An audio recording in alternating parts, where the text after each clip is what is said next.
All right, let's get started. And then if people drop in, they'll drop in. So, hello and welcome, brothers. This conversation is hopefully gonna be super fucking potent and useful to everybody. So I'm really like can't wait to get going. For those of you that don't know me, I'm Dan. I run LoveCore and oh whoa, well done, Krista. Nice one. Thanks. Okay. Uh, I run LoveCore and uh, Dearmouring Arts. I've been doing this kind of work for a very long time. So I live it. This is my passion. This is my mission. This is what I do. I work with people and I help people and myself to get more and more human and more embodied and more and more fucking amazing. And also, one of my big commitments is to create my life and help other people create their lives as the expression of the deepest core self. So, no bullshit, no hiding, just a full on expression of everything there is within the body, within the spirit.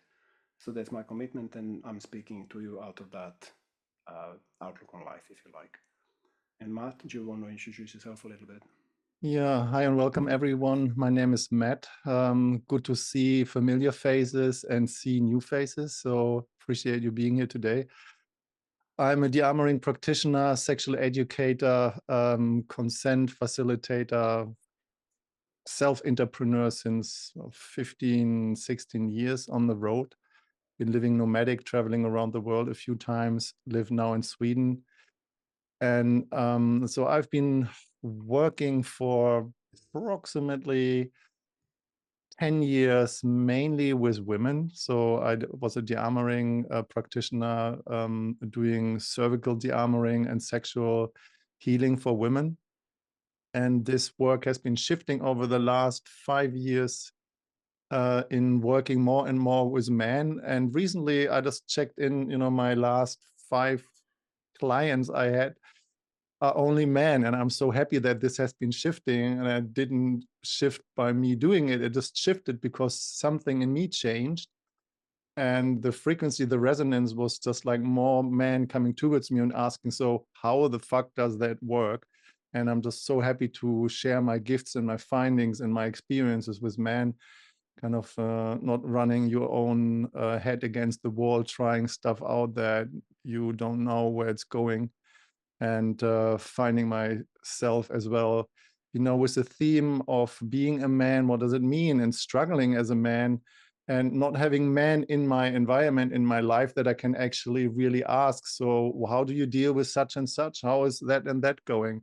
So instead of hiding away and being in competition with other men, kind of being really proactive towards supportive men, being man amongst men. So dealing with their, addictions to pornography, premature ejaculation, all this kind of stuff that we men struggle with.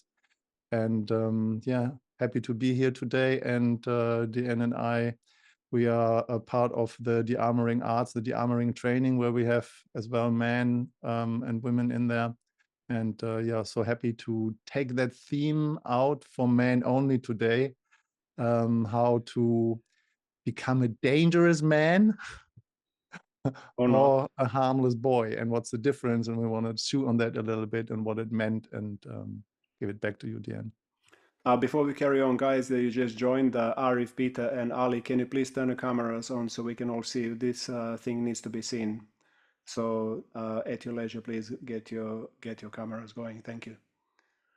So there are a number of topics, as you've read probably in the event page, that we want to cover today. So first one, before the meeting, Matt and I were kind of chewing and realized that two of us have a different definition on some words. So we would like to open the topic and so that all of us here in a group establish an understanding what we mean by certain words. So the word that we chewed on was violent. What is violent? And is it, so basically both of us, two of us have a different definition of what is violent. So in this webinar, we're going to look at two concepts mainly. but actually it's just one. But two concepts are being dangerous or being harmless. So let's open the room and input from your perception when we say violent, when we say dangerous, or when we say harmless. What do you hear? Like, what understanding in your language do you have when you hear those terms? How do you interpret them? Like, nice and short, because we got a lot to cover. So let's just kind of popcorn style, just shoot into the space. So please feel free to unmute yourself and just speak. Yeah. For me, it doesn't feel good, all three of them. So like feelings coming up where I feel like, oh, violence, oh, this is dangerous. Now I have to take care of myself. I have to hide. This is bad movie, stuff like that. Harmless is like weak. And yeah, especially when you say he's a harmless man, then he's a weak man, you know. Okay. What was the third?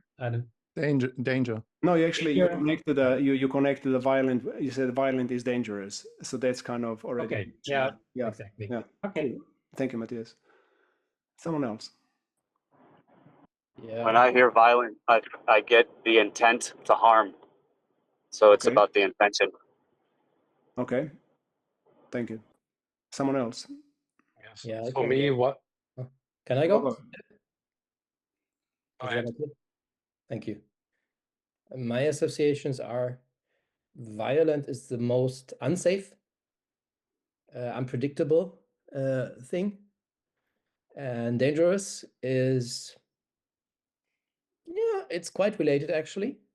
But I see more value in being dangerous than being violent. And harmless also has the weak association for me. I when you said the word dangerous, there was a connotation in your voice of like quality. It was Yeah. like a knight or like a Yeah.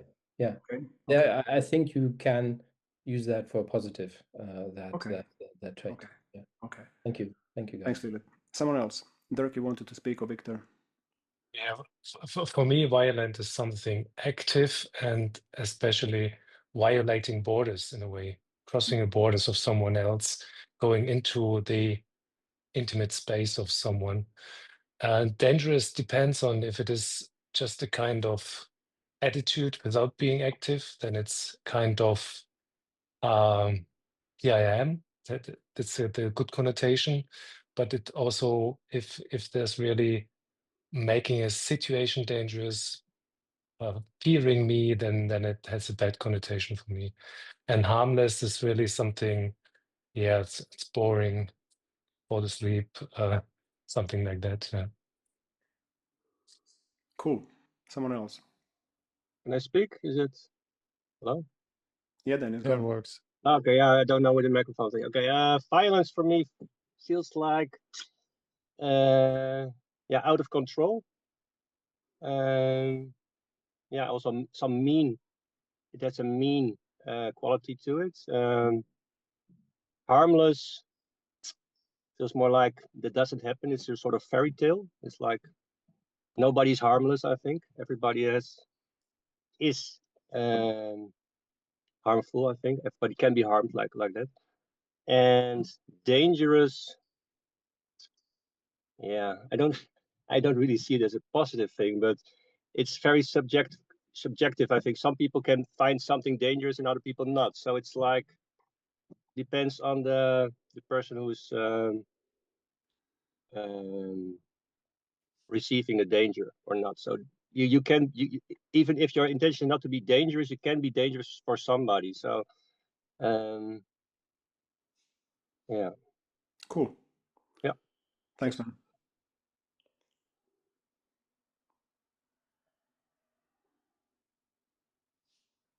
Hi guys, Walter here. Nice to meet you all from Belgium. I think it's a very difficult question because is it how I perceive the words or how my behavior is perceived by others? That's not the same thing. for instance. And I think also that a violent man can also be a violent boy, and it can also be a harmless man or a harmless boy. You can switch them in position. And dangerous, yes, can be good or bad.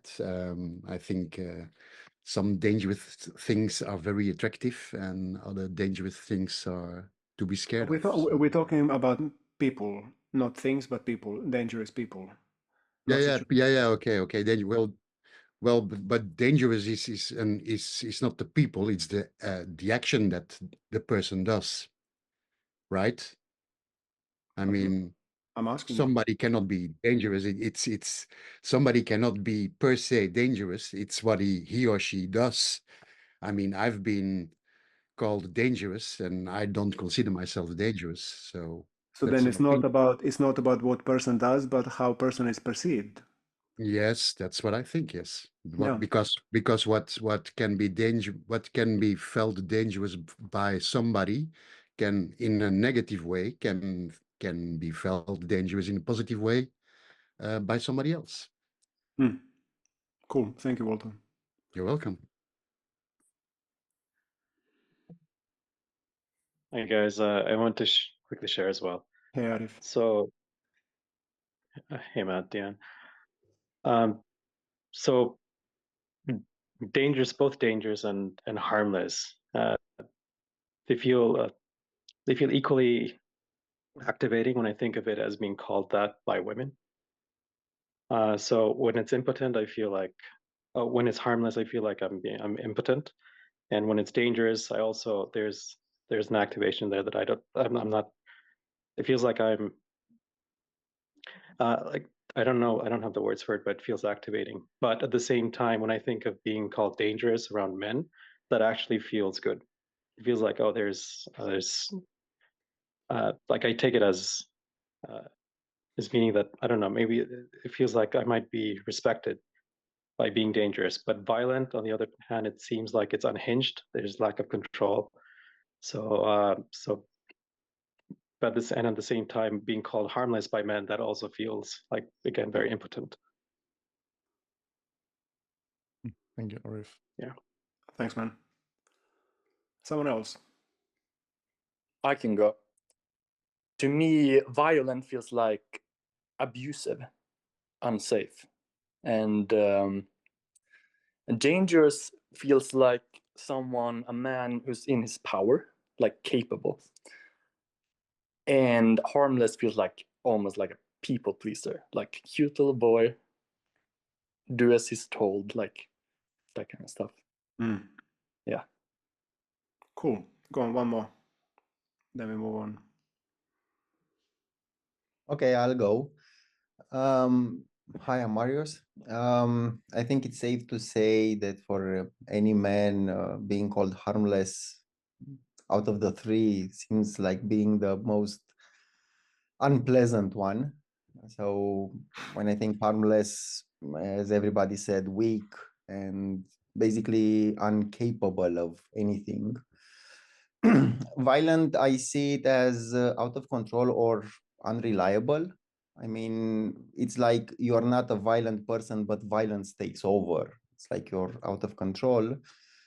While dangerous, well, I see it more as a trait, as Victor said. Projecting danger also means that you have power. I mean, it's like being dangerous comes with a choice. You can choose to make harm or not, but you have the power to do that harm. And knowing about yourself that you can be a dangerous person, and I don't mean from a violent point of view, but having the ability of causing harm, that means that you can also protect yourself and everything that you love. So I see dangerous like 85% as a positive thing. Cool.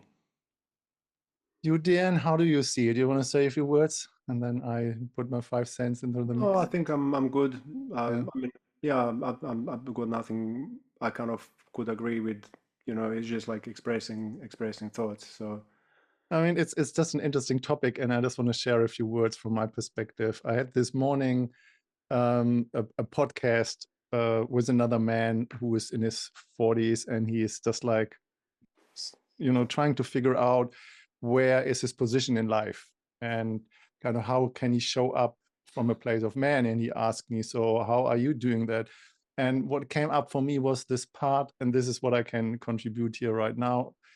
I had that in my life, specifically in the last years, that I got the reflection from many women in my life that they say, we are feeling intimidated, we are not feeling safe in your presence. And I have not done anything. The only thing I haven't done is I have not being a pleaser, constantly trying to lip read their desire and make it right for them that they're just feeling better. So they wanted me to be harmless. And that was the point where I actually recognized for myself, sorry, I am not harmless. And when I intimidate you, this is not my intention, but the fact or the matter of fact is I am dangerous. But that danger is not violent. This danger is actually, as you said that, Marius, I protect myself if I need. And when shit hits the fence and you are in danger, I will protect you. Because if I'm harmless, I cannot protect you. And you want me in my power that I can speak my truth and step forward where I have to. But that's not violent. Violent is if I would invite somebody, invade somebody else's space and taking from them without their invitation or without their permission. And from that perspective, what I said is just like, being a dangerous man means to me, I am unapologetic me and live my values that I have developed over years of experiencing difficult situations in life. That would be my definition. Amazing, great.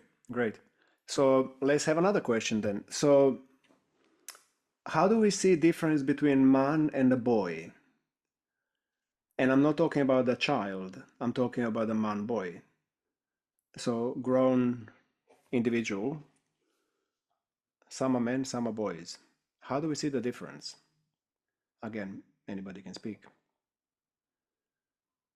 And be unhinged, like don't be politically correct here. Like this conversation wants to be raw, honest, and direct. So don't take prisoners, just say what's in your heart.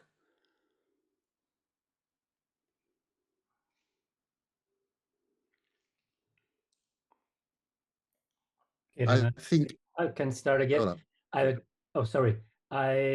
first thing which really comes up is what you want to hear is a boy, and the difference to a man for me is that a man is the one who takes responsibility for himself and for his surroundings and maybe for his family, which he invites in his life, and space where he works, for his friends and whatever. Yeah, and he's able maybe to protect them, but also able to protect himself and take care. Responsibility, that would be the word for me. Okay, cool. Someone else? Yeah, perhaps you talked about the man. I would like to talk about the boy. For me, it's to a certain amount still childish, with a lot of fun on the one hand and not making too much thoughts, but also, in some cases, just slugging, and I don't take care about others, so a little bit less responsibility. But it also has this kind of playful, taking some risk, having fun about these things. That's for me the boy in a way. It's not fully grown up, not taking life so serious. So that's in a way the fun part. While the man is a little bit very grown up, very serious, but also very strong in his position. And the best picture I have from a man is, in a way, as you described it, Matt, already, knowing his truth, standing for his truth, standing for his direct people, protecting them if necessary. Thank you. For me, it's also to be authentic, authentic, yeah. Authentic, and the responsibility to be a man is to be myself and not to play roles. I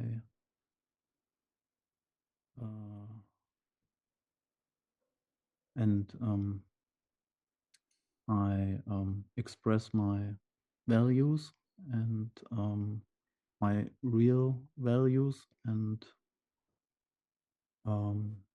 I do not please.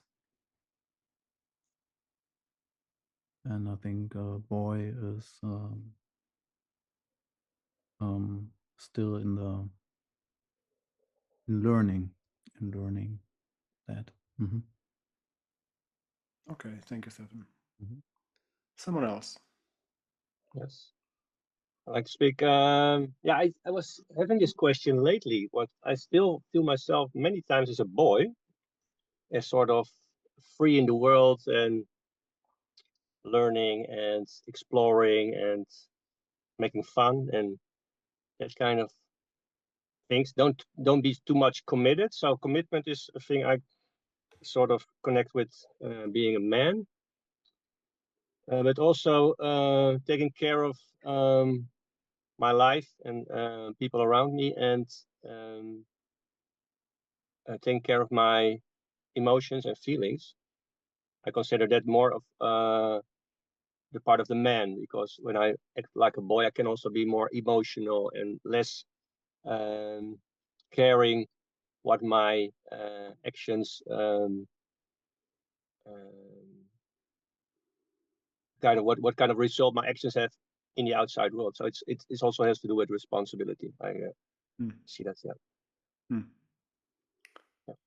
Cool. Thank you. Somebody else. One more. Yeah, one thing that comes up for me that hasn't been said is purpose. I think as a boy, as many men have said, you are exploring, you're growing, you are in the process of maturing, and you don't know where you're going. Maybe you're trying to figure that out.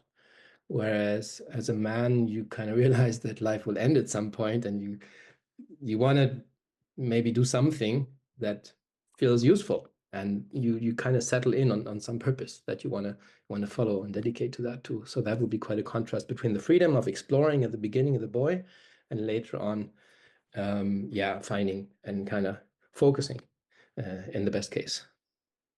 All right, thank you. So I'm gonna challenge you, and just take it as a game. It doesn't mean anything. I'm just challenging, and it's true and it's not true. Who gives a fuck? So, do you see yourself as a man or a boy?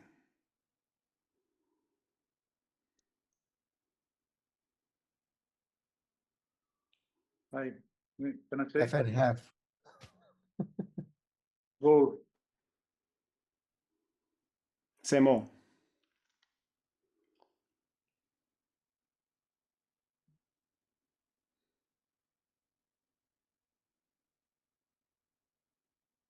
Say more. Oh, sorry, I didn't hear you. Well, I read the comments and I see about being both, and I don't think that you can be both, but I think that there's a transition from boy to man. I don't see a man, like if you're having fun and you play, you're a boy. I don't think that playing and having fun, it's a trait of a boy and not a man. So I say about myself that I'm half and half because I feel that I'm leaving the boyhood realm, working towards the manhood realm, but I'm not quite there yet. I still lack things, but I feel that I'm on the way. Okay, thank you. Somebody else. Raw and honest and direct. Do you see yourself as a boy or as a man? For me, it's like a road to, like becoming a man. And for me, there is like the boy is a part of the man, or it's like embedded like your inner child or something. So I carry it with me and I can use it, I can tap into it. And also bring some lightness to being a man, not taking all the responsibilities of not carrying everything, because it's also, I think, for manhood, perhaps some roughly set an illusion that we have to carry everything. We have to do our part, but I don't believe we have to carry everything as men. So therefore, I think also it's like growing as a man, standing in your power, and being also vulnerable at the same time, because it's also powerful to be vulnerable. And then as well be at this point a playful child, or still like a playful man, and to be enjoying life and having fun doing what's need to be done. So yeah, it's a balance for me, and for me it's mainly at the age you come to as to be a man, but from the correct center, not by pleasing, not by doing things you don't want to do. So Man doesn't please. no, but it's a challenge, so it's a learning process. Thank you, Jan. Somebody else, direct, man or a boy, how do you see yourself? Boom. For me, it's also both. I would say, first reaction, I see myself as a man because I take responsibility, but I'm a totally pleaser, you know, in so many facts. And I'm just into a burnout because I please so much that I burned out by it, even pleasing my wife. So yeah, I think I'm both, and I'm not very playful. I'm wasting my time by pleasing people instead of maybe playing and being at ease and giving up and letting God and you know, stuff like that. I do it myself, and then I get burned by it. Yeah. Thank you for being honest. Yeah. Welcome. Somebody else. Matt, you want to say something?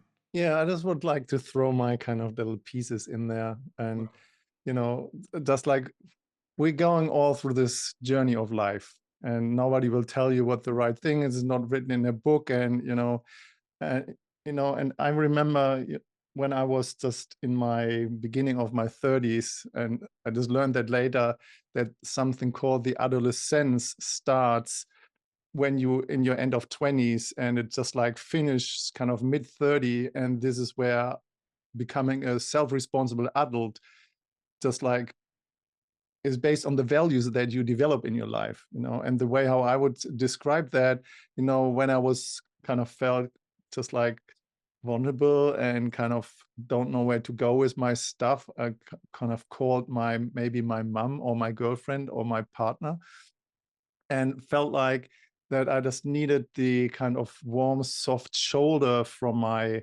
beloved one, you know, to just build me up. And this has been changing over the years drastically into that place. When I was developing the values in my life, I allowed myself to take really radical ownership about everything that is going inside of me, independent from the outer world. So take really ownership about my feelings and what was going on, feeling shit and bad. But when I felt that vulnerable, I have not reached out to a girl or to my partner or to my mom or anybody anymore. I took a brother, another man, and said, hey, can I reflect on something? I feel shit here. Can I talk to you from man to man? And that has made a big shift, a big difference in my life from being a boy into manhood, kind of owing up to my shit, taking ownership, and then really communicating with another man and saying, hey, can you just like call me out of my shit here? Yeah, this kind of reminds me, actually, for me, there was a massive step. I did a Mankind project. I don't know if you guys know it. Fucking amazing training for men. I actually recommend it to absolutely every brother. Go and do it. Mankind project, MKP. So for me, the thing that was stopping me being a man, if you like, was that I didn't trust other men at all. They were all fucking cunts, and they were out there to beat me and to rob me and to take stuff from me and to take my women, and I didn't trust you at all. But what that really was hiding was this, yeah, it's not a weakness, it's lifelong unexpressed pain that we all have. Like, you can't get to our age and not meet wrath of other men. It's just not possible. Like, forget the women for now. Like, that's another webinar. But talking about the men, it's just not possible to go through this life and not get scared and sometimes paralyzed in fear from other men. You know, so for me, that was a really massive turnaround when I allowed a possibility that all other men could be my brothers. And that came through me meeting my fear, my pain, my suppressed and deeply held, pain. So when I could actually die in front of another guy, when I could meet my fear to the point that I really don't give a fuck anymore. Like, you can kill me and just go fuck yourself. Like, I don't give a fuck. Like, you've done everything that you could do to me and I'm ready to die. Are you? That kind of like, I really don't give a fuck anymore. I had to come to that place inside myself to start seeing other men as brothers, like really brothers. That I trust you, I completely trust. I don't have to know you, I just trust you. So there is a lot for me. There was a lot to be said and to do with like this thing growing from boy to man. Like, few of you said it and I feel the same. I'm both. Like, in certain aspects of my life where I'm responsible or where I've grown up, I'm a man. And in all the other aspects where I still hide, where I pretend, where I, like, you know, ostrich put my head into the sand, then I'm a boy, you know. So, but the big thing really and this is what I'm working with and what I'm inviting men to do, is to really start being vulnerable with each other, like really sharing what really happened to you with other men. Like, what did they do to you? And what did you do to them? And really meet that fear, meet that terror, meet that frustration. Frustration is a big one. Shame, another one, you know? Shame of not being enough, shame of having a small dick, shame of not being a good lover, shame of being like all sorts of stuff, you know? So what do you hear when I say all of that? What kind of rises in you?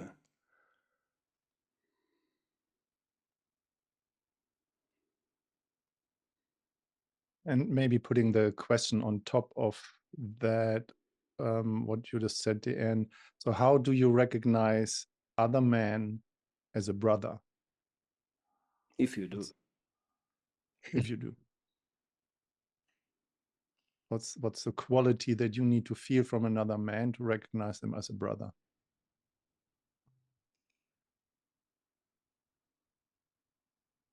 Well, actually, I wouldn't go there. No, wait, no. That's a different question, because that's looking for validation from the outside.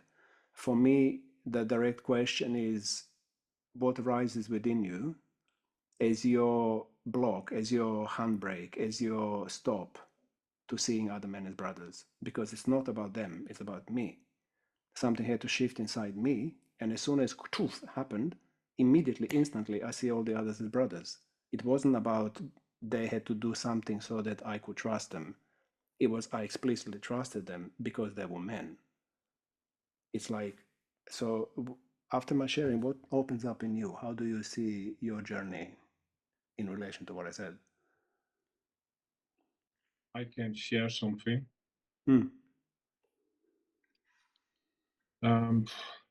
For me, I think the biggest thing is to feel accepted by other men.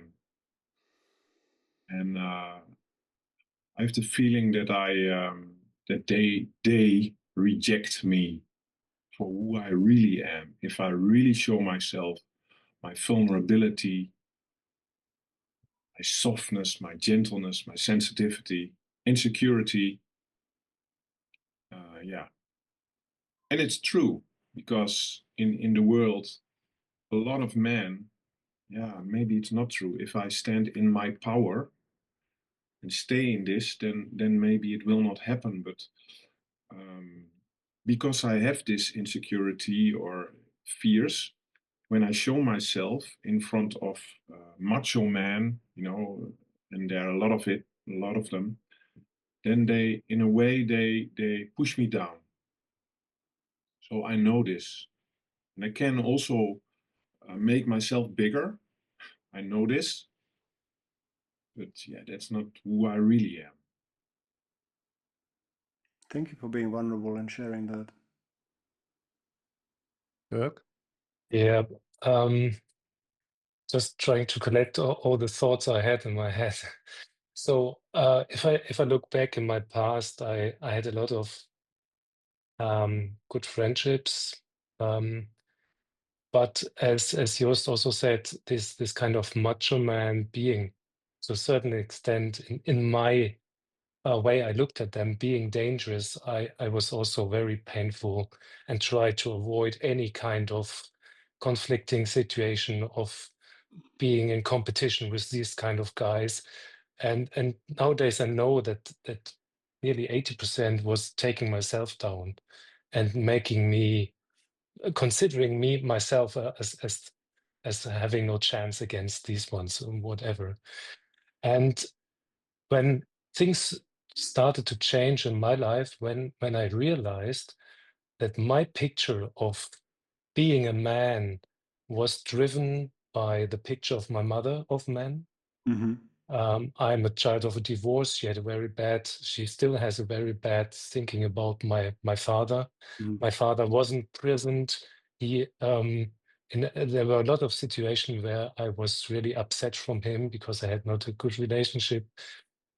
Also, the family of my father, there were this kind of, the touchy man and just taking them what they want. So all this, I would say, toxic man behavior. And I had in my system, this is being a man, and I was totally against it. So I made myself not being a man in a way. And when I realized that, that was like a totally opener. And by accident or as the situation was right, I started doing a lot of meetings with men, going into men groups. And since then, I had so much really heart-touching meetings with other men, where situations where I went into a group, I looked at one man and I said, "Oh, I love him," not knowing him, just having a kind of relationship to him, and that brought so much value into my life. It's really, yeah, I will not miss it. Would not like to miss it. Thank you, Dirk. Somebody else. Yeah, I would like to actually add a bit to what Dirk said, because my experience of growing up with my father, the first role model, male role model, was, I imagine, a bit the same, that it wasn't really much available. So I couldn't really learn, get to know them or him. And my mother was very negative. So I was around my mother most of the time. So I got these negative ideas about my father. My mother was very emotional and angry about certain things, which she couldn't probably express in a proper way. And I got all that. And many years later, I noticed that I took over unconsciously quite a negative image of my father. And of course, I have my own resentments. And I think I'm still working on cleaning that up. I mean, it's hard to get out of that. But at least I think I'm more aware of that, how my first role model influenced me. For whatever reason, I also felt that being a man means being violent, being too aggressive, being out of control, being the abuser, the rapist, and all these things. And I, for a long time, wanted to be this harmless, peaceful guy. That's something that came up. And I think you also asked how I recognize a man. And for me, I think I was thinking of a colleague that is definitely a boy, and there is no integrity in how they act and how they what they say, what they do, and how he bends to certain things. So I think integrity and the courage that is behind it is a certain thing that I look for. Mm. Yeah. Thank you, Philip. Go on, one more. Let's hear it. I'll go. I think what prevents me from seeing men as brothers is I have this tendency of competing. It's like every time I meet, male person or groups or stuff like that, it's like I have to compete to show that I'm better without actively showing that I'm better. And I also have this tendency of disconsidering other men. I mean, I usually say that I can only count, I can only think about 2 or 3 other men that I consider them to be higher persons. I don't know how to say it, but yeah, I just realized that I have this tendency of competing with everybody, and that kind of doesn't let me see other men as brothers or somebody that you can rely on. Thank you, Marius. Guys, listen, I just want to repeat myself. I'm really touched by your shares, and I really invite all of you go and do Mankind Project. This conversation, basically now it could go in a different direction that we don't really want to go there because we have a plan for something else. But hearing your shares, look it up. Mankind Project, MKP, is the most powerful training for men I have ever done. Like, it's fucking unbelievable. It will blow your socks off. I literally walked in as a boy and I walked out as a man in 3 days. It's like nothing else there. The integrity, the love, the precision, the fucking trained to the teeth. I highly, highly recommend every man go and do it because it really changed my life, and I think it will change many of your lives too. So with that said, let's carry on with the conversation. So Matt, do you want to add anything to, or are you good for now?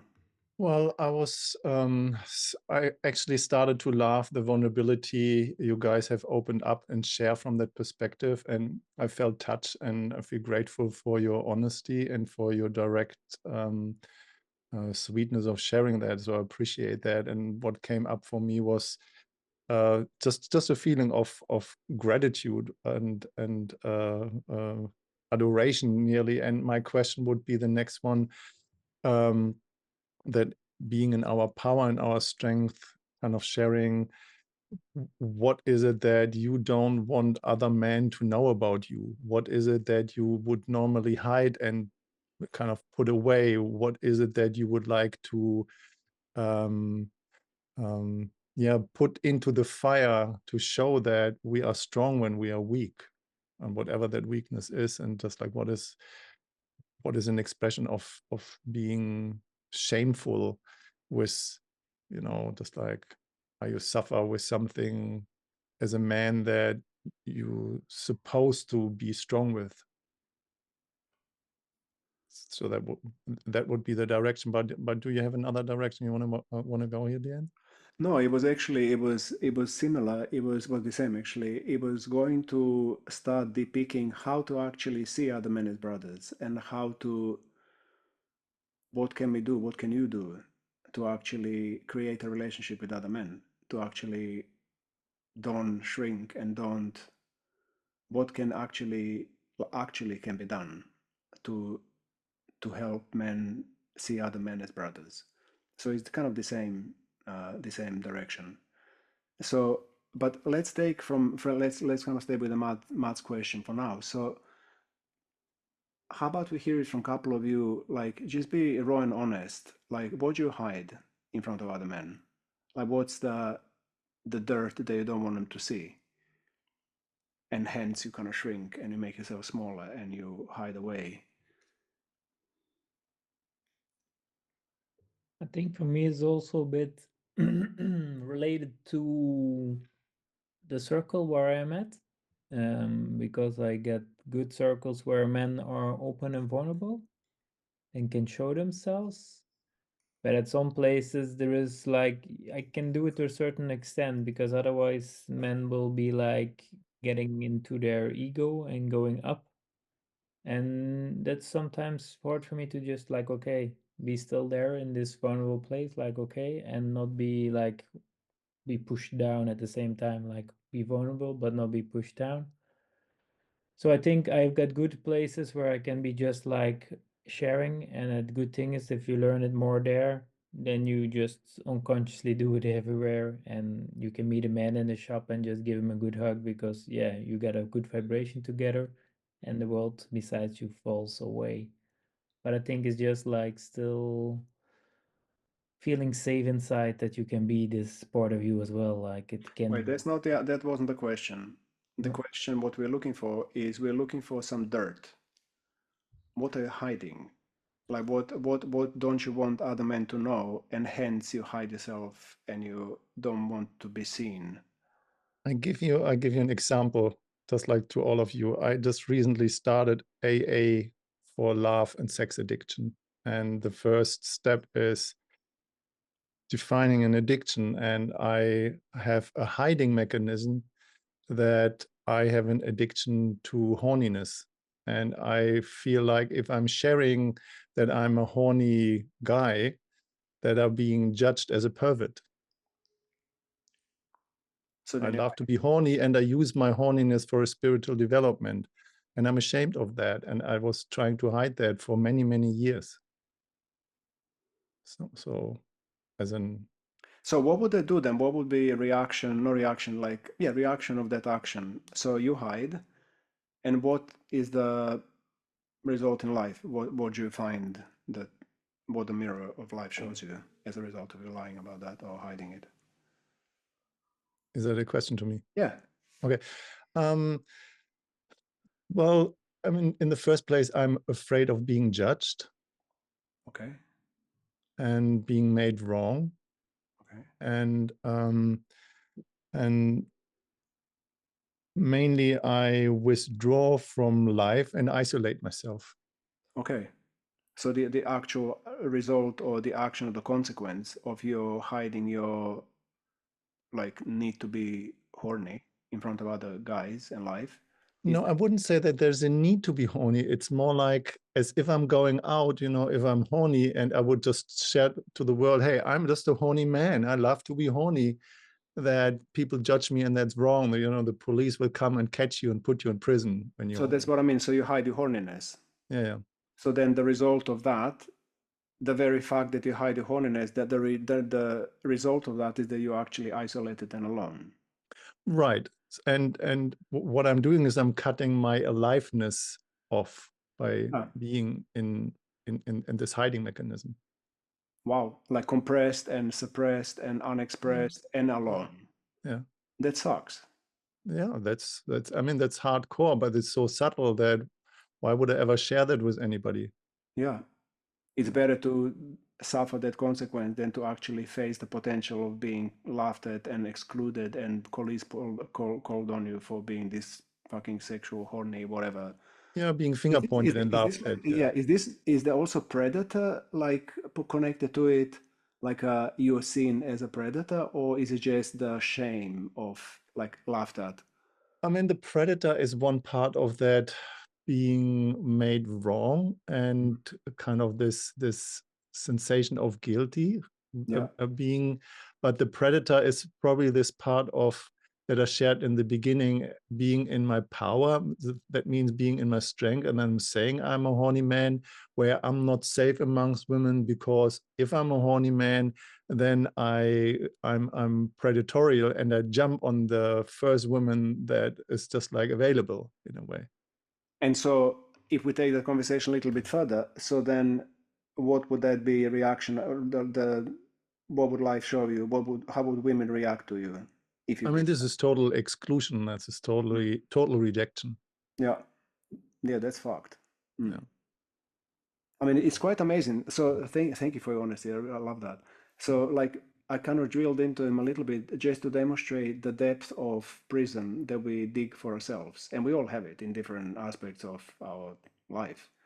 So let's hear it from a couple of you. Like, what is your prison? Like, what stops you being like a couple of you, one of you said like these bully guys, and you kind of shrink because Why do you shrink? What don't you want them to know? Like, let's say if you were untouchable and there was a bully in your face, what would you tell them that you don't tell them because you're afraid of whatever? What are you hiding? Like Matt, like raw and honest. Okay, I want to speak. I think the big point is fear to speak out and be either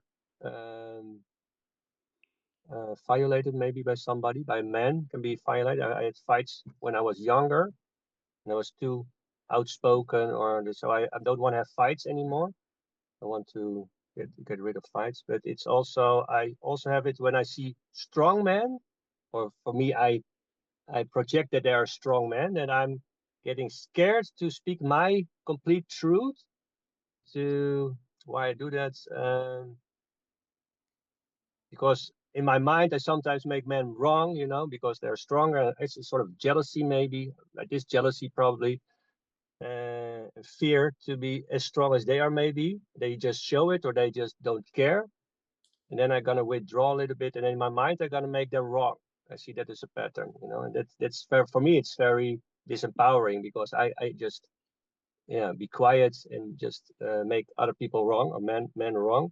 Can also be women, by the way, but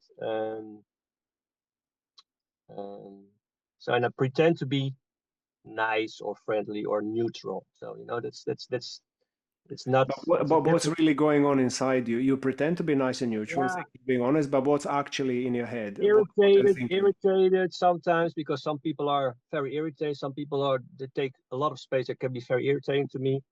Okay, irritated. What else?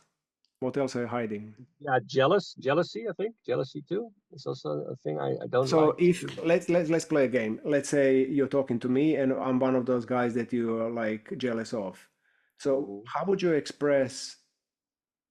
And let's say we met in a bar or fucking whatever, anywhere, somewhere, and hoops, I'm in front of you, and you like find yourself jealous. What could you tell me that you don't tell me because you're afraid? What's actually in your head?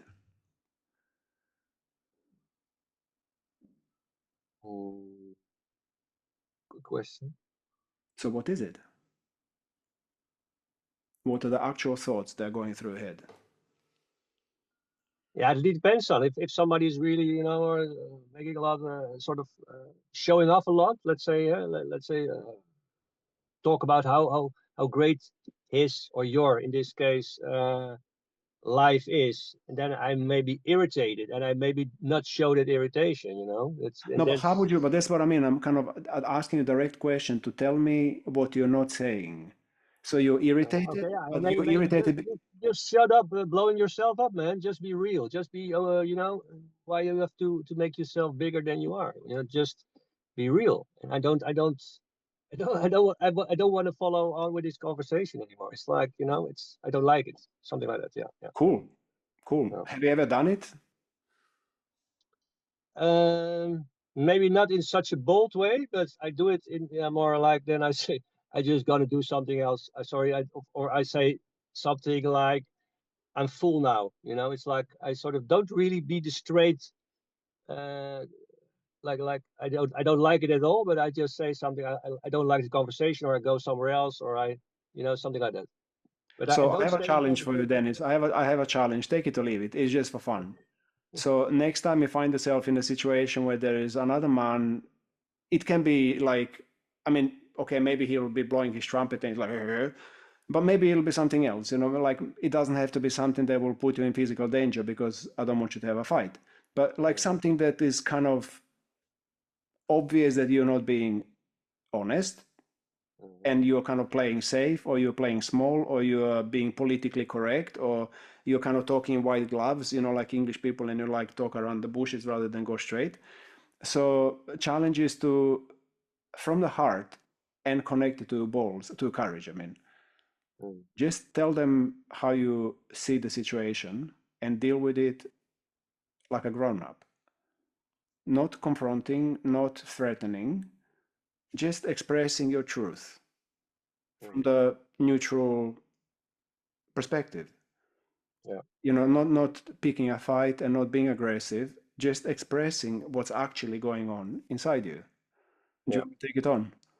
Yeah, absolutely. Yeah. Cool. And can let me just finish this because I just want to pin him into it. So basically, I'm your brother, and I want to know, like, please look me up, make friends with me on Facebook, or like, send me a message, I will do it. and then let me know, and let me know how it went. And I'm super up for like following through, and yeah, thank you so much for taking it on. Yeah. Yeah, thank you for challenging me too, because Yeah, you're good. You're good. Yeah. I feel that in my body something like, oh, this is exciting, but it's also something in me I that get like, goose pimples, man. yeah, I like to do it. Yeah. Excellent, Matt. My 5 cents to you is, and you know, you sound like to me from a perspective of my own self-realization that there is envy. And I have that sometimes when I'm talking with men, when they're really successful, and I'm noticing about myself that I'm not that successful, that I actually want them to shut up because they're so full of themselves. But if I go really deep to that, I'm really envy about what they have succeed, what I haven't. Yeah.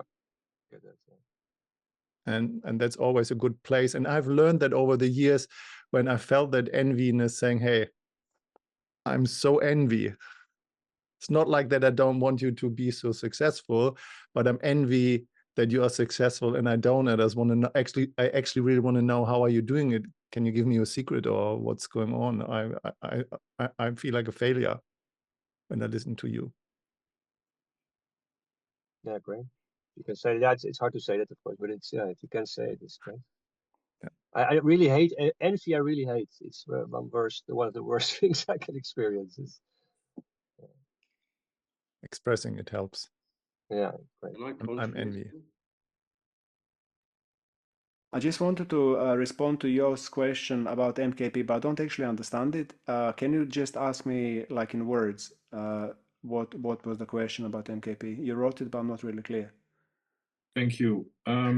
Yeah, you did this training. I did. But not in the Netherlands. I did it in the UK. Yeah, so yeah, I did a lot of stuff, and yeah, maybe in the UK they are really good people, and in the Netherlands. Have you done MKP? Yeah. You've done MKP? No. No, MKP basically is a mankind project. It's like a company, whatever. It's not, yeah, it's like a project. And it started in America years and years ago. And by now it kind of spread itself around the globe, and it's a standardized training. The truth is, I've heard from many guys in many countries that did it, and some say it was more hardcore, some said it was less hardcore, but all of those they're good. And maybe if you just like go and research a little bit, just dig a little bit into it to see. UK, I highly recommend. You can just travel there. It's just a fucking one flight away. They are fucking hardcore, and I know in many countries they are hardcore. So I wouldn't really. It's not like I've never seen anything like it, honestly. Like I've never seen any man work nowhere near that fucking intensity. So the way it's structured, I'm not gonna take too much time with it, but there are 15 participants and there are 15 course leaders. And these fuckers are trained like soldiers. They work like one. And they get to you, they just watch you from 15 different perspectives and they cut into with those questions and they don't fucking play. And they get you. Like before you know it, you're fucked. There's no women, there's no mama, there's no titi. And you're basically just like, you're fucked. I mean, your ego, that's what I mean. So I highly, highly recommend it. It's very intelligent, it's very like modern and old. It's like an initiation into manhood for modern humans. It's really very special. And you're talking about the basic training? No, I'm talking about Mankind Project. Yeah, I know, but I looked it up, and It's just one. There's a basic training, and then you have the men's circles. No. It's basically it's called the New Warrior Adventure. It's just a wiki. It's the only one. New Warrior Adventure, Mankind Project is basically that's what you have to do. Then after that you have potential to do other stuff. Anyway, let's not take too much time from it, but look it up. I highly recommend it for everybody. And if you want, we can talk in private. I'm totally up for sharing more. Yeah. Thank you. Yeah. Can I add one thing about the training? I've also done it. Cool. In Germany, and I've had a good experience there, and it was almost at the beginning of my whole journey. I didn't perceive it as hardcore as you did, Dean, but I definitely benefited from it. So I would recommend also to do it if you're interested in those sorts of things. And I definitely, in my training, definitely had more participants, I think, than just 15. We were quite a big group at the time. Okay. Yeah. Maybe go to UK. Fuck it, fly in there. For them, I know they're super cool. They're like, you know, years and years of experience, decades of experience. So yeah. Anyway, all right. Any more? Sorry, just one little question, or maybe I have to email you, but do you know 1 or 2 names who gave it then? Yeah. Or maybe email. Let's I mean, let's take that on an email. I don't want to just go deeper into Mankind Project. That's another. No, I did it almost webinar. 20 years ago. I don't really remember. I'm really sorry. John was the guy that led it, but there are so many. I don't really remember. Yeah. Yeah. All right. So let's return to the conversation that we can actually, the stuff that we can do here. So I would like to throw a question in. I don't know. Do you have anything else you want to go for it? Because we just don't have that much time, and I would like to actually spend more time with you guys because it's really inspiring. But I mean, talking about your place amongst other men in life, but the question is, how can we as men, or how can you as a man connect your balls with your heart and live your life purpose and in relationship to it? So, and what keeps you back to kind of connect your heart and your balls and live your life purpose, what you're really here for in your life? What is your value? What are you standing for? And what holds you back to be the best version as a man in that life that you can be? That would be a question that I would throw in. Yes, please. What I'm really feeling at the moment, and very strongly in what you said before, I can't remember the exact first question. I think you said it was something about if a man was confronting you. Was that it, Deanne? I don't know. Say more and then let's see. Something you said about if a man confronted you, what is it you wouldn't want him to see or know about? Yeah. And the overwhelming feeling that has swamped me in the last 5 minutes is that I'd kill him. I'd fucking kill him. Okay. That's what I wouldn't want him to know. I wouldn't want him to see my raw masculine energy, which is a Why killer. not? That's what I'm telling you. That's the thing that I would hide. No. Why don't you want him to see?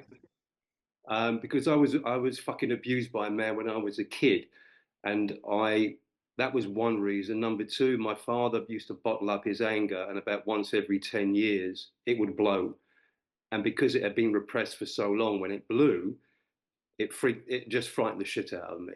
So I learned to bottle up my own anger and keep it in. So how would that be? So then for you, if you're up for it, Martin, like a challenge is to find a way, but this needs to be, I think, for me at least, it had to be in a safe container first, because I had to do the same thing. I had to let the beast out, the murderer out, physically, actually embody him, not like in my head thinking about it, but actually do it. I had to be tied up with a rope and held by 10 men so I can go fucking. But what would that be like if you could actually own your power and stand in front of another man that you want to murder in your head and not do anything, but just become this energy? Let him see that if he makes another little move, you will actually chew his fucking head off. But you don't do anything. It's just in your eyes. It's your energy. It will just radiate out of your body. You won't move a muscle and you won't attack him, but he will know that he cannot fuck with you because you will literally fucking take his head off. What would that be like? I would say I've more or less done it. I say more or less. I've done the gestalt where I've acted it out, but there was no violence. I was literally screaming in a guy's face from about an inch away, telling him that I would fucking kill him. I mean, there wasn't even any sense of me knowing this guy. In real life. No, that's great. That's great. I mean in real life, when you actually are faced with like somebody that, like, for fuck's sake, like. I've done that. I did it years ago in football. I mean, my inner animal came out when I played football, and if you confronted me, you wouldn't move me. No. What I mean, Martin, maybe I'm not being clear. Like, the question in this conversation is, what would you say, okay, in this case, what would you show? Not say, but what would you show to a guy that kind of is being a dick in your face? And so what would that be like if you could actually, so a warrior, so like a warrior, peaceful warrior. So you are dangerous. You show him that you're dangerous, but you're not violent. Saying allow the energy, Yeah. but don't express it is what I Yeah, think. no, like let it express it within your frame, but don't overstep the boundary of his frame. It would feel. I have done it on and off. Sometimes it feels very shaky to me. Yeah. Because I'm just not used to fire. I'm not used to my own fire. It's really. But what's the aftermath? What was the aftermath? For me, if I withhold, then my nervous system takes a hit. I shake and I feel crap. And yeah, exactly. And if you let it like fizzle out like a champagne through the system without actually moving a muscle, how does that feel? I'm not sure if I've actually done that fully. I wouldn't say I've done that fully. That's my challenge. Try it. I've try it. Like let yourself like express it completely. Just don't move a muscle. Like a champagne, you know, like when it goes through. No words. No words, presumably. No expression other than just energy through the body. Just allow yourself to feel and to express, so he sees what his behavior has a reaction in you. It's like a conversation, except here you're gonna speak with your body, with energy of the body, and you're gonna show him what's happened.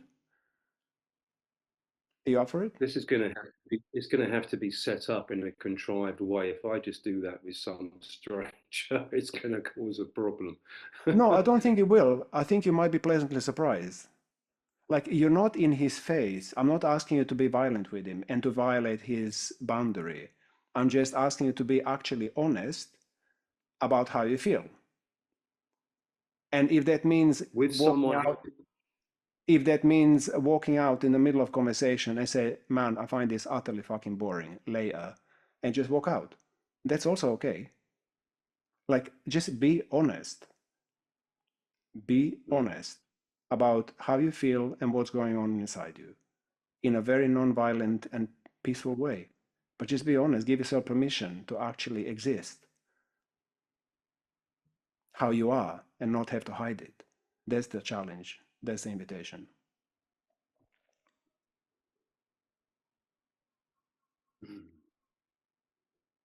Well, if I'm honest, I'll take this opportunity then, because it occurred to me I came on late and I apologize for that. I got the timing wrong. But I did feel, listening to the dialogue, that it was falling into a trap of identification and separation.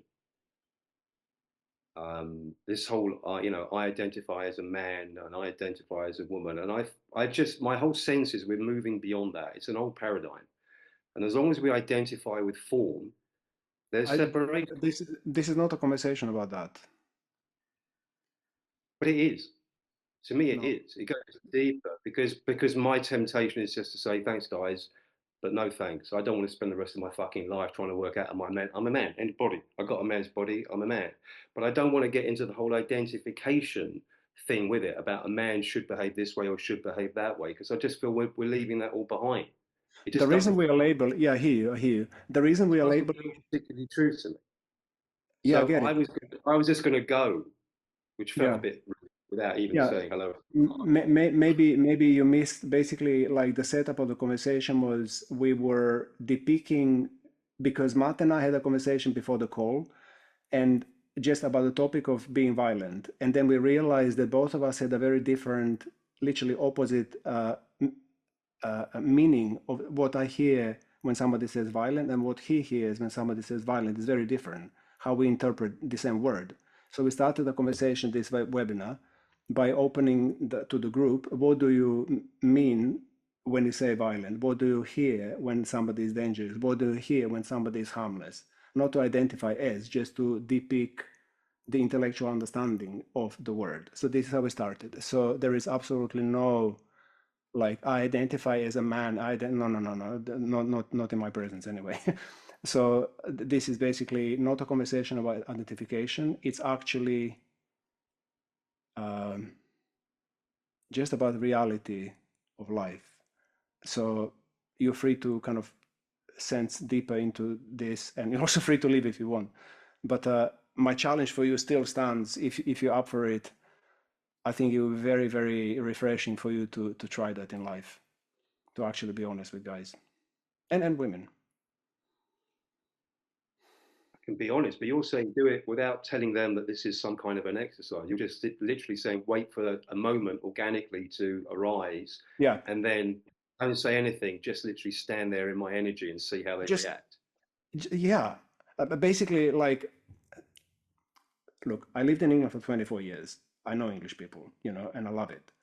And English people are very rarely straight. They talk in gloves, they talk around the bush, they're not very direct. And as a result, there is a lot of suppressed stuff, just stuff, you know, thoughts, feelings, dynamics, all sorts. So the invitation here is to open the lid of your own being. And actually, this is for everybody here in the webinar. This is not, I'm talking to you, but actually I'm talking to everybody. Invitation is to stop hiding, to stop suppressing, and just to be honest and raw and direct and simple about who you are and what you feel. You don't have to take a bully. You don't have to stand in front of him or a fucking woman going in your face. You don't actually have to listen to that. You can just get up and go and say, no, thanks. Like you can just talk to the wall because I'm not interested. I've got better things to do in my life, and just walk out. You just walk out on your boss and see what happens.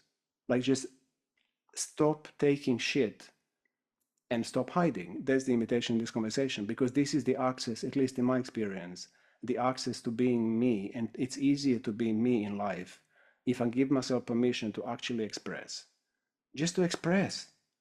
Like you don't have to like me and I don't have to like you, and we don't have to be friends, and we definitely don't have to be husband and wife. But if you want to be my friend, then please be straight with me, and I need to be straight with you, because otherwise I can't fucking bottle myself anymore, because I feel like shit. I feel dead. I feel disconnected. I feel alone. Like, what the fuck is the point of life? That kind of conversation. So, invitation is to everybody here for the rest of your life. Stop hiding. Stop taking it. Stop pretending that it's not going on. Just and this actually for me is definition, if you like, of a man, or like whatever that is. You know, it's like, yeah, just express everything that's and the matter of truth is, you know, if you can't speak up for your own values, and if you can't stand in the power of your strength, of your anger, because you're afraid of that anger is dangerous and you're being judged and being rejected, sorry dude, then I can't trust you. It's like if you can't show up with, if you can't show up with how you feel, and you're just like just chopping around the bush and just talking like a little sissy, it's just like, get the fuck out of here and fuck off. I mean, this is like, you know, thank you, Matt, for bringing that thing in, because this is actually like, I guess the last topic that we want to talk about is when is, and I'm going to say a person, when is a human trusted? When can you trust someone? When can't you trust them? I can trust you if I can see that you're open, honest, and direct. I cannot trust you if you're hiding, because I know you cannot show your shit. You cannot show your power. You cannot show your truth. How can I trust you? I don't know who you are if you can't actually show yourself. So this is a big question of, I mean, Matt, actually, do you want to take it, because you started it, so unravel it. No, I'm just listening, and that was my 5 cents that I would say, because I feel in my guts a little bit pissed off, because you were just like coming late, you said that, and you hijacked that with your own personal story, and we had a direction where we wanted to go, and you made it more about yourself and a question of identification, what is a little bit me-centered, what is not really fair, being in a group of men here, making it about you. And there's a clear expression in my face right now telling you that this is not okay. So set a stronger boundary, Matt. That's your issue. That might be true, but that's not your business. You're making it my business. I had a very clear statement, and I'm standing behind that. I didn't feel I was interrupting. I've been on other groups where they lock you out if you're a minute late. You didn't lock me out. No. No. And you could have said, sorry, Martin, but it's not appropriate to turn up 14 minutes late. You'll have to leave. You didn't No, take that's that totally opportunity. okay. No. I kept quiet. So you're welcome to stay. It's all fine. And I would like to move on and move away from your case. Sure. Okay. So the bigger question really that we have another like whatever 20 minutes. So the real question is like, what can you do? Like as a juice of this webinar, like we just spent an hour and a half kind of banting about all sorts of subjects but really like what can you do in your life to show up, to really show up? I mean, to show up in your shit, to show up in your uncomfortableness, to show up in your vulnerability, to show up in your anger, to show up in your frustration, to show up in your fucked upness, to show up in your confusion, to show up in your fear. Like this is really because that's what makes you powerful. What makes us the opposite of powerful, I actually don't know what word that would be. It's not weakness, it's like something else. But anyway, what makes us opposite of powerful is suppression, is depression, it's bottling. Because everybody, literally every soul in body, when it's unhinged, is fucking deadly. Like even the smallest person, like a 1 meter 50, 1 meter 40, if they go wild, I'm running the other way. Thank you very much. I'm not fighting that. So this is the power of spirit. Like it's fucking awesome. It's like don't play with it. But we bottle it and we bottle it and we bottle it and we bottle it. So my invitation is like, what can you really take from this hour and a half in your life actually as a practice, as a daily, just fucking I had enough of hiding this, or I had fucking enough of suppressing that, or what can you take on? Like I really want to, it's almost like a commitment challenge. Like, let's get real. Like what are you willing to stop doing in your life to make it easier to be you? Basically from now until your death. Like what is your what games you want to play? Like just share something, like tell me something, tell us something, commit to something, like expose something. It'd be really amazing. I would love to hear you saying, you know what, I fucking had enough of this and that, and I'm just not gonna do it anymore because I don't fucking want to. It doesn't work. It makes me small. I feel like a fucking castrated little pussy, and I had enough. In whatever area in your life that may be. So, or what are you standing for in life? What's your purpose? What do you really want to bring in life? And what is it that you haven't done that you're really standing for? Can I share? Yeah, please go for it. I can be really honest. That's a strong power of me, but I also am a pleaser. I can be symbiotic. I don't want it, but it's still in me, and I don't like it, but yeah. So when you say, Dejan, be fully honest and real, and it's like, oh, this is my power. I can really do this, you know. But okay, now I feel it already. Then my fear is being rejected because lots of people cannot handle this when I'm like this. that's good. That's good. Yeah. So maybe what can you do with that or about that? Yeah, stay into myself. No. Try something else. Stay real. So when they reject me, or they will not, they look the other way, then just stay in my, that's the same answer. Just stay in myself and feel what it does to me. And what else? That's good. That's great. And what else? Kill them. No, joke. No. That's a joke. That's a joke. I don't know. Find some other friends, dude. Find people that can take you. There are 8.5 billion people on the planet. There are so many of us that love honest people, that love fucking raw, powerful, unhinged humans. I love them. They're my friends. I also like you. I can't fucking bear. I don't want to bear most of the population. I'm not interested because my life is short and I just want to be expressed. And if you don't like me, that's totally okay. There are other people that do. There are many, many people that will love you, yours, for who you are. Unhinged, raw, direct, honest, human. Make new friends. That's it. Make new community. Like, I went through so many different people. Basically, as I shift, and I shift a lot in my life, in my past, sometimes every 6 months, I would have different group of friends around me because I was shifting so quickly. Don't be afraid. They will fall off and others will fill in the places. People that see the value of who you are. Trust me, try it. That's your challenge. Try it. And again, I'm here for you. Look me up if you want me to kind of coach you to coach and to hold you by the hand and we go together through this fucking forest of finding new friends. I'm up for it. Really, I am. Just look me up and let's do it. Nice, cool, great. More others. I want to say something. So I think that one of the things is speaking my truth. You know, like there are a lot of times when, you know, you feel your truth, you feel When it you on the feel your inside. truth. Yes. And you just don't say it from various reasons. One of them being, you know, maybe I misunderstood or I shouldn't say that. And I'm gonna try and do that because I heard Martin saying something about identifying as a man. And I must say that I don't quite understand what he's talking about, but I see this phenomena where I think that it's this phenomena where, you know, men shouldn't be men. You know, men should be these pussies.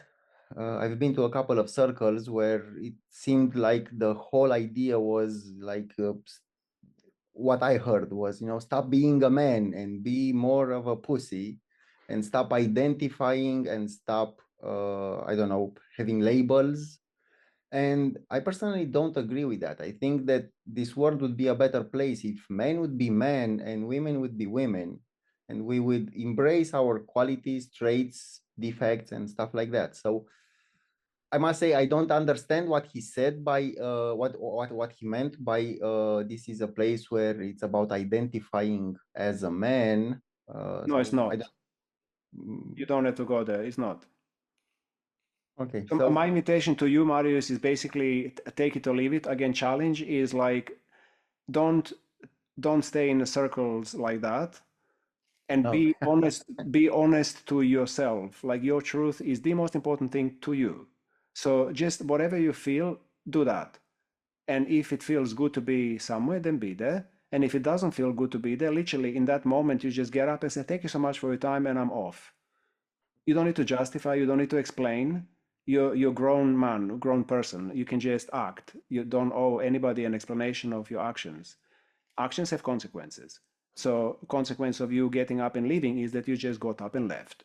You don't have to justify it. Just do it for sake of honoring your truth, however fucking weird, bizarre, and unhinged it is. That's my kind of invitation and challenge to you. Yeah, yeah. I must say using this thing, this word as this is my challenge. It's not that's very good in a group of men. Yeah, because you know we like it's a challenge, it's a challenges, game. of So course. I'm gonna do that challenge and see how it goes. It's not forever. It's a challenge. Yeah, So and it that's may become a habit in life, or it may not. For me, it is a habit. And I I would practice like a to add lot. something here. I Great. would like to add something, and then now this conversation I had said so many times. You know, when I'm saying I'm being unapologetically you, doesn't mean that you become a jerk. You know, being unapologetic you is just like you're standing up for your values, and you actually, you know, you straighten your spine and you just actually stand there and hold that space, whatever is going on inside of you, no matter fucking what.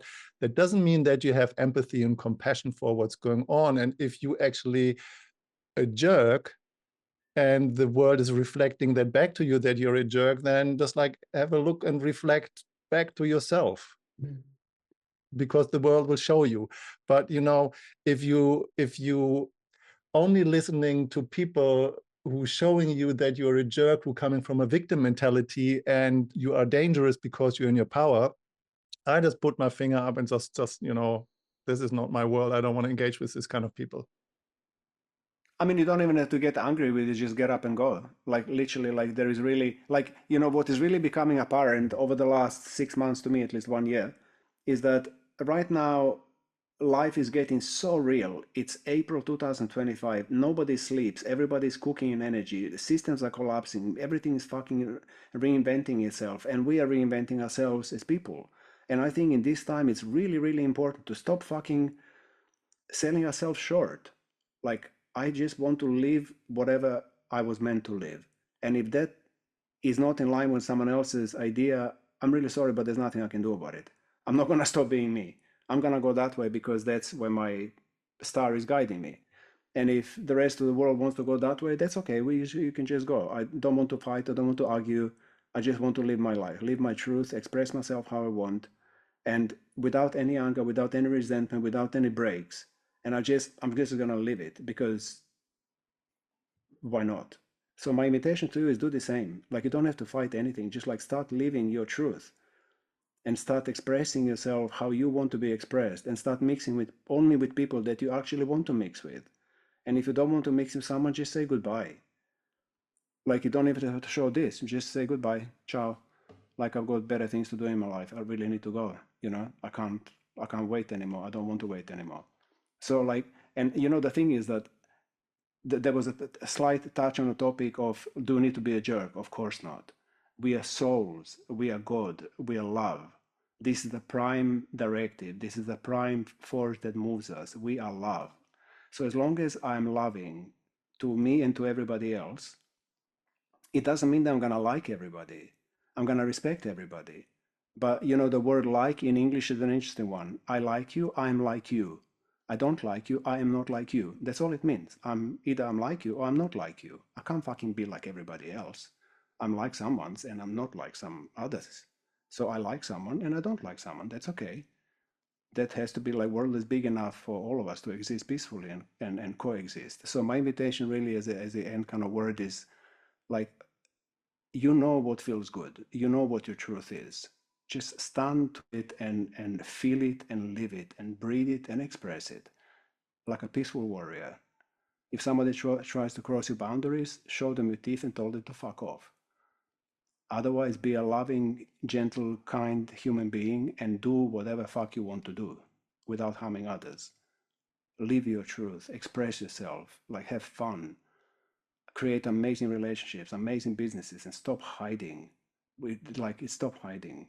It really doesn't serve anybody. Yeah, you have a value in this life, and you're here for a purpose, and whatever that purpose is that you want to bring to make that a better world, that's absolutely, you know, in your power. And the question is how to find that power. That said, we are a little bit over right now. Apologies for the kind of overtime. We actually said we'd go till 8:30. What I would like you to do is, did you get something out of the meeting here? Did you had a value out of that? And I would like you to write it into the chat, and I would drop in a few moments just a little link, because Deanne and I, we are part of a trio in a Dearmouring training where we invite men and women to just like show up for your truths and get the shield, the panzer that keeps you away from living your purpose and your highest potential. That you just get that out whenever you want, whenever you need, that you actually can share what is really valuable to you in life. So please feel invited to write it in the chat, what's your value taking out of it. And I just dropped these 2 links here. One of them is a link to the training where you just get some more information. And the other one is if you are interested in the training and you would like to get to know if that's for you or what this training entails, there's, you know, just come on a free discovery call with me or with Deanne, and we're happy to have a conversation with you, whatever you're looking for. So please feel invited and type a few words in the chat that feels right for you. Or Walter comes to Italy. Great. Guys, thank you so much for showing up. It was really, really nice to talk to men and to hear your truths and to hear your vulnerability. And I'm really sorry that we only had an hour and a half, and I know we can only scratch the surface and not even that. So if any of you want to connect with me and just chat and see what's next, or if anybody wants to get some more info on the stuff that I've done, and maybe I can recommend something for you to do, you're super welcome to get in touch with me. Just look me up anywhere on Facebook, or lovecore.me is my site. Lovecore.me. Actually, let me write it in. Yeah, just write it in the chat so it's just easier to copy out. Lovecore.me. I'm so excited to see. Well. I'm so excited to have seen so many guys in the room. I love that. That makes me feel kind of real in the right company. And thank you for being here today. And so take your balls in your hands and connect it to your heart and make the world a better place around you in the best way you can. Yeah. And we're going to be chucking these webinars. Pretty much we do like every couple of weeks, we do one on different topics. So if any of you has any topics that you would love to discuss or love us to create a webinar for, please give us ideas and write us, and we're going to create a webinar for that as well. So hopefully to see you some other time somewhere else. I wish you all the best. Have a most amazing fucking life you can have. I love you all, and God bless you, and ciao for now. Ciao. Thank you, guys. Goodbye.